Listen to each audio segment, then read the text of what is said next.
Hi, praise the Lord. New day new word நிகழ்ச்சிக்கு உங்களை வரவேற்கிறேன். எல்லாரும் எப்படி இருக்கீங்க? நல்லா இருக்கீங்களா? இன்னைக்கு என்ன டேங்க? சுதந்திர தினம். 78 வருஷத்துக்கு முன்னாடி நம்ம இந்திய தேசத்துல இருக்கிற அடிமை என்கிற சிறையிருப்பை மாற்றுவதற்கு நம்ம தியாகிகள் எவ்வளவோ கஷ்டப்பட்டு போராடி நம்ம தேசத்துக்கு சுதந்திரத்தை வாங்கி கொடுத்துட்டாங்க. ஆனா இன்னைக்கு நம்ம வாழ்க்கையிலையும் நிறைய பாவம் என்கிற சிறையிருப்பும் அடிமை என்கிற சிறையிருப்பும் மாறாமையே இருக்குங்களேன். அப்படிப்பட்ட சிறையிருப்பை மாற்றுவதற்காக தாங்க பாவிகளை ரட்சிக்கவே கிறிஸ்து இயேசு உலகத்தில் வந்தார்னு வேதம் சொல்லுதுங்க.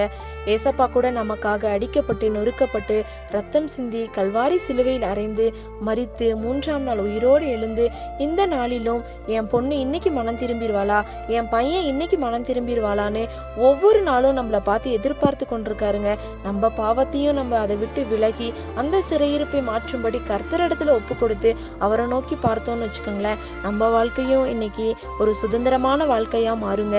ஏன்னா ஏசப்பா அதுக்கு ஆதாரமா சங்கீதம் 14:7 கர்த்தர் தம்முடைய ஜனத்தின் சிறையிருப்பை திருப்பும் போது யாக்கோப்புக்கு களிப்பும் இஸ்ரவேலுக்கு மகிழ்ச்சியும் உண்டாகும் சொல்றாருங்க. இந்த நாள்ல நம்மளும் நம்மளை ஒப்பு கொடுப்போம். அவர் நம்மளோட வாழ்க்கையின் சிறையிருப்பை மாற்றி நமக்கும் களிப்பும் சந்தோஷமும் மகிழ்ச்சியும் நித்திய காலமாய் இருக்கும்படி செய்வாருங்க. ஓகேங்க, பாய். God bless you.